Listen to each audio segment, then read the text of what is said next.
Gente, lidar com filho não é fácil, né? É complicado, é muito difícil. Agora você para pensar, Vanusa, o meu primeiro filho tá me dando um trabalho. Ah, meu primeiro filho não deu trabalho, mas o segundo me deu um trabalho gigantesco, tá me dando muito trabalho. Ou tem aquela história, nossa, Vanusa, o meu filho me dá tanto trabalho que eu não penso nem em ter o segundo. Você sabia que as palavras têm força e elas às vezes atrapalham? Sabe, a palavra ela atrapalha muito. É melhor você conviver e saber lidar com a situação e entender que o ser humano é diferente um do outro. Muitas vezes eu estava lendo um livro e, por incrível que pareça, esse livro passa muitas informações para a gente que às vezes a gente não entende, mas que tem todo sentido. Às vezes a gente tem uma mania de comparar filho com o outro. Esse é o maior erro que nós temos em nossas vidas. É você ficar comparando um filho com o outro. Gente, se nem os dedos são iguais, por que a gente compara as pessoas tanto assim? Ah, porque meu filho, você é diferente demais de fulano de tal. Você é muito diferente. Olha, você tem um irmão que era diferente demais. Eu errei muito já nessa vida. Sabe? Errei muito nessa vida com esses tipos de comparações. Mas depois que eu aprendi que a maturidade vai nos ensinando a entender que não é bem assim, que cada filho, cada ser humano tem seu jeito, tem sua forma de lidar no dia a dia, a gente também tem. E aí a gente vai aprendendo que a gente tem que saber lidar com os conflitos de cada filho e parar de fazer comparações. Não tem que existir comparação. Um filho é um filho, outro filho é outro filho. Você tem mãe e pai que saber lidar com esses conflitos, que muitas vezes acontecem e que às vezes você transforma num bicho-papão e que pode ser resolvido de uma forma bem mais leve. E quem vai falar sobre esse assunto, ela já veio aqui nos dando prazer uma vez e agora volta novamente nos trazendo uma novidade, que é um livro maravilhoso e que hoje eu vou receber o meu, vou amar, tá? Vamos conversar agora com a nossa queridíssima Daniele Bandeira. Ela é especialista em mediação de conflitos com filhos. E hoje ela veio para conversar com a gente sobre essa comunicação que às vezes falta entre nós e os nossos filhos.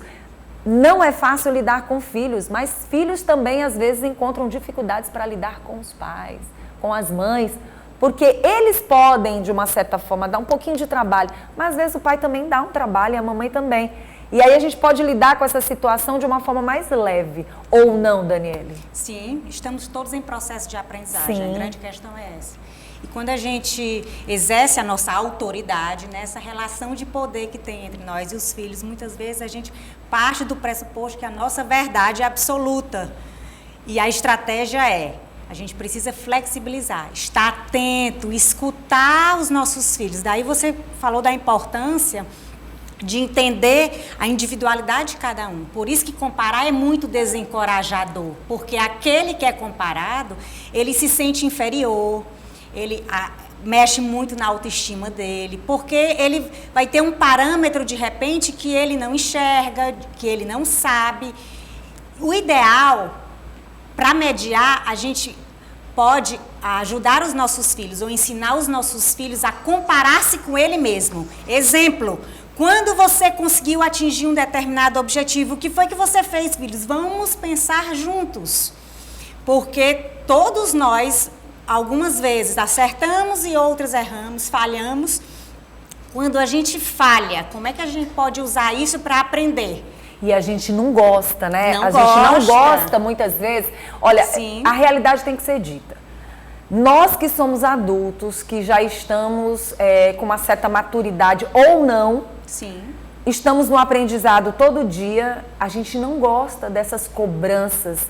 Você não gosta que as pessoas cheguem em você e te aponte falhas, defeitos, comparações. Isso. Não gosta que muitas vezes você seja comparado com outro profissional ou com outra pessoa. Depende muito. Que comparação é essa? É uma comparação boa ou uma comparação que para você pode se tornar negativa? Aí é a hora que a nossa especialista fala que tem que ter um cuidado, tem que ter um zelo na hora de fazer essas comparações, porque essa comparação ela pode ser da infância para a fase da adolescência e para a fase adulta um grande problema para esse cidadão. Porque a gente sabe que a nossa individualidade Hoje a gente tem o pai e a mãe perto, amanhã provavelmente a gente possa não ter. E a gente vai viver dessa individualidade convivendo com outras pessoas. E às vezes esses conflitos, eles podem ajudar de alguma forma, mas de que a palavra conflito ajuda ou não ajuda, e como é que a gente pode lidar com essa situação para que a gente possa ajudar os nossos filhos? É importante essa comunicação, né? Sim, o conflito ele é necessário. Sim. A gente precisa partir desse pressuposto. Agora, o nosso olhar para o conflito, numa cultura que vivemos do conflito, ela é sempre negativa. O que a gente aprende na mediação, para mediar a vida, a gente aprende a ter... Conflitar é crescer, né? Sim, a gente aprende a ter um olhar positivo também para os desafios. Quando a gente aprende a ter esse olhar, eu uso o conflito para aprender, para mudar de ideia, para tomar uma decisão importante. É preciso eu ter um conflito, Vanusa, para eu mudar de ideia, para eu entender... Não precisa ser doloroso, né? Pode Às vezes até pode ser. Sim, porque dor e sofrimento é também sentimento. Transforma, né? É Transforma, sentimento. é. A gente não controla isso, sabe? A gente quer controlar, mas na verdade a gente não controla, porque a dor é sentimento, o sofrimento é sentimento, raiva, tristeza, cansaço. Então eu posso usar, se eu tomar consciência disso tudo, eu posso usar esses sentimentos para uma transformação boa, me né? conscientizar disso para eu tomar uma decisão diferente e assertiva na minha vida. Isso não pode virar uma revolta. Não pode virar uma revolta, porque quando se transforma em revolta, ela pode trazer danos, né? Isso, pode trazer. E aí tem que ter alguns cuidados. Você trouxe um livro, eu queria Sim. poder receber aqui esse livro maravilhoso. Prazer gente, estar trazendo aqui para vocês. O prazer é todo meu. Olha só, está aqui na minha mão um livro maravilhoso da nossa especialista, Mediação, Pais e Filhos. Como é que a gente pode lidar com esses conflitos? Como é que a gente pode mediar, na verdade, esse relacionamento pais e filhos? Eu sei que a pessoa vai ter que ler esse livro para entender melhor, mas esse livro vai ser um livro que vai poder ajudar as pessoas no dia a dia? Sim, Vanusa. Aí vocês vão entender como aplicar técnicas de mediação no cotidiano familiar. E aí, como você colocou, lidar com os desafios de forma mais leve, mais tranquila, mais assertiva, construindo a melhor alternativa para as situações. Porque, em regra, na cultura do conflito que vivemos e aprendemos, ou a gente é passivo ou a gente é agressivo. E você falou muito bem sobre quanto é importante a palavra.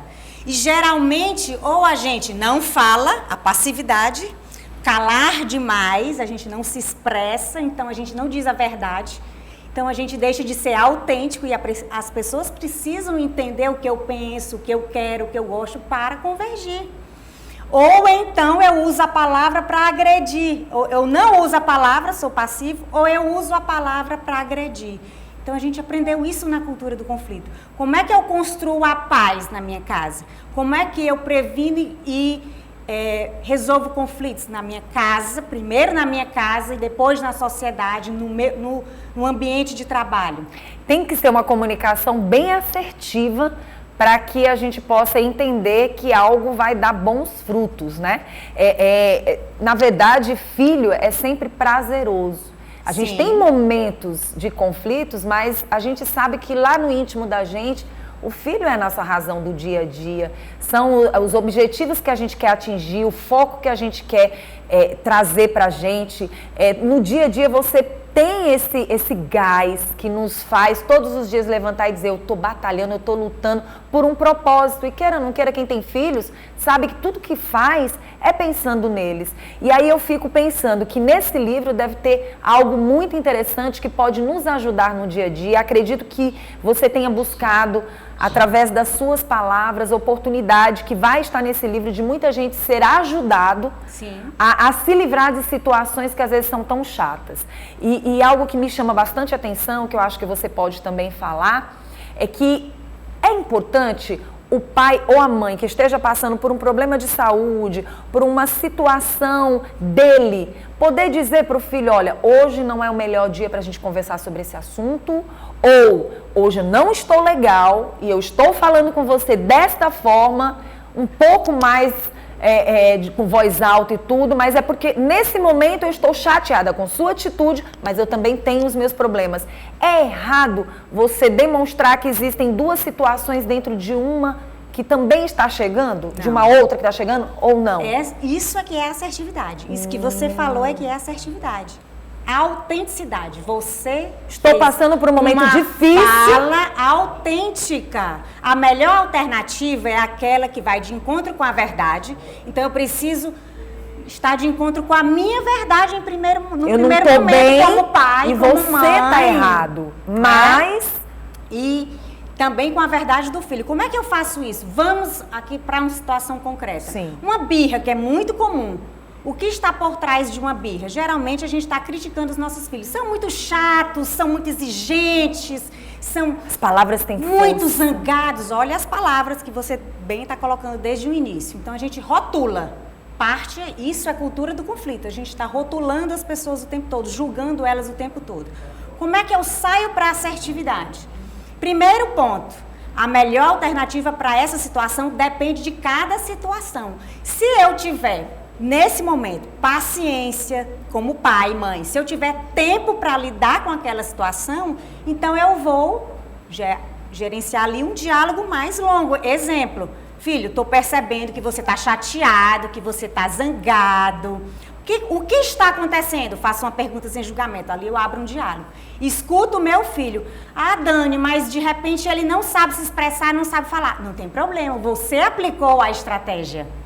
O que importa é o outro não se sentir julgado, que é o meu filho não se sentir julgado, e em vez disso, eu gerar nele uma reflexão sobre o seu comportamento e gerar nele uma reflexão sobre o que está acontecendo. O que está acontecendo, filho? Então, eu estou gerando acolhimento, eu estou gerando... E passar a informação de que o outro lado também não está preparado para aquele momento. Não é se mostrar frágil. Não.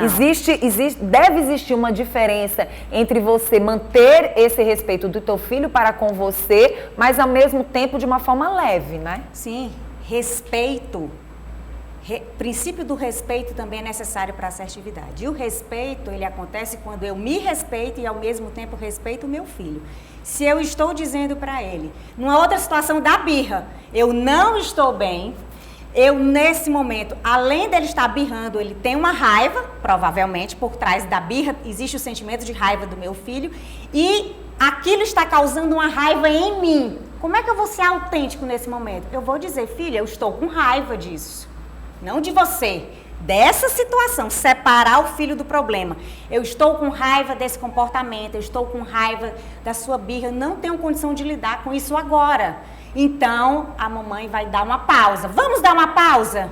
Porque senão eu vou falar coisas que eu não queria dizer, eu vou ter uma atitude que eu não gostaria de ter. Primeiro ponto, outro ponto importante, admitir a birra. A birra é uma manifestação do pensamento, é uma comunicação. E ação, reação sempre, né? Não é? A birra, muitas vezes nosso filho está expressando algo ou não sabe expressar algo e está birrando. Então eu dou oportunidade para essa mudança, dizendo para ele, vamos fazer uma pausa juntos? Então chora, filho, não tem problema, chora. Quando você terminar a birra, a gente vai conversar. Muito Agora bom. eu não tô bem para lidar com essa situação. Muitas vezes, Vanessa, a gente tem não os problemas, tem as tempo. pessoas têm, e às vezes eu percebo, você como especialista pode até falar mais do que eu, mas a gente percebe que a gente, por ser mãe, quer estar sempre naquela certeza de que tá tudo ok, e a gente às vezes tem que mostrar um pouquinho dessa fragilidade, não para que ele falte com respeito com a gente,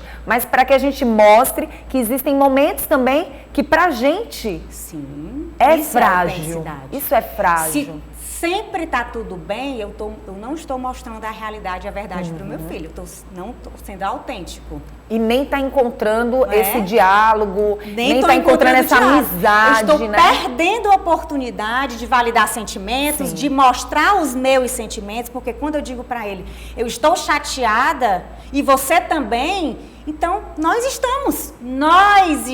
Existe mais compreensão. Sim. Muito bom. Compreensão mútua. Nesse livro, o que a gente pode encontrar e que, de uma certa forma, um pouquinho, porque você tem que ler, né? E como é que as pessoas vão fazer para encontrar esse livro? Olha, Pode ser direto comigo, então pelo meu WhatsApp, pelo meu direct do Sim. Instagram, DB Mediação.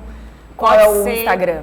DB Mediação, sem tio e sem cedilha. Muito bom. Tá? E dentro desse livro, uma dica assim que vai chamar a atenção dessa mãe que quer demais conhecer um pouco mais dessa mediação que se torna tão importante entre pai e filho, Sim. pais e filhos. Escuta, né? A escuta é extremamente importante. Muitas vezes a gente acha que tomar decisões ou que o melhor é eu falar, é eu tomar a frente como pai e mãe. Não, a gente pode construir juntos. Então, desconstruir aquela ideia de que eu tenho que determinar, dar todos os comandos e mediar ou construir um equilíbrio familiar, é eu construir junto com meu filho. A partir de quando? 2 anos de idade, a partir que ele falar, eu posso construir juntos soluções, eu posso construir essa melhor alternativa com ele. Então, a escuta. Geralmente a gente fala muito, a gente já toma todas as decisões, entendendo que aquilo é o melhor, sob o meu ponto de vista, o melhor para mim, como pai e mãe, de acordo com as minhas experiências. E é verdade, a minha percepção de pai e mãe, ela é muito importante. A questão é que muitas vezes eu impeço a participação do meu filho. Quando a gente fala de dor, às vezes doer um pouquinho no filho, obviamente vai doer um pouquinho na gente. Sim. Essa tal dessa dor, às vezes se faz necessário, né? Demais. Muitos conflitos existem porque nós pais não somos capazes de deixar os nossos filhos sofrer as consequências das suas escolhas, porque isso dói em mim, né? Então, eu tenho dificuldade, por exemplo, de dizer um não. Muitas vezes eu tenho muita facilidade de salvar, então eu dou uma ordem, digo que não vou fazer, digo que não é permitido e depois eu mesmo desfaço tudo isso e vou salvar, vou fazer por ele. Exemplo, muito corriqueiro. Criança, meu filho esquece o material escolar. Não está ligado em fazer, ou não é ainda responsável em fazer a sua mochila para a escola. Quem faz tudo é a mãe no dia anterior, deixa tudo organizado, vai fazendo por eles. Nós muitas vezes agimos dessa forma, não é? Fazendo tudo por eles. E aí, mesmo assim, esqueceu o material. Quem foi que esqueceu o material? A mãe. Aí ela se sente culpada. E isso está errado. E corre, deixa de fazer tudo, descumpre um compromisso importante seu para deixar o material na escola para o filho não pegar uma ocorrência, por exemplo. Bom, o que a gente pode pensar sobre isso? Primeiro ponto, de quem é a responsabilidade sobre o material escolar. De repente eu estou tomando isso do meu filho. Eu preciso distribuir isso com ele. Eu vou conversar com ele, colocar, filho, a partir de agora você é responsável pelo seu material. Como é que a gente pode fazer sobre isso? Qual é o melhor horário? Você vai realizar isso de manhã, vai realizar isso na noite anterior? Coloca para ele escolher. E aí fica mais leve para você leve, e para ele eu vou também. Distribuir responsabilidades. Pronto, maravilha. E depois eu vou monitorar. Bom, deu certo o material? Tá tudo ok? Tá. No dia seguinte, é possível ainda esquecer? É. Se ele esquecer, o que você aí vai a responsabilidade fazer? já vai pra Deixar ele sentir os efeitos das consequências daquilo que não foi feito. Muito bom. Olha, adorei conversar com você. Que bate-papo gostoso, Que bom, maravilha. É sempre muito bom estar aqui com vir você. Aqui trazer essas reflexões para nós, né? E soma, né? Sempre somando. Obrigada, viu, minha linda? Obrigada a você. Continua aqui com a gente, porque aproveita esse momento para ir para o intervalo comercial. Enquanto isso, ó, mediação pais e filhos, numa época nada fácil, gente. Vale a pena, então, você se ligar, tá bom?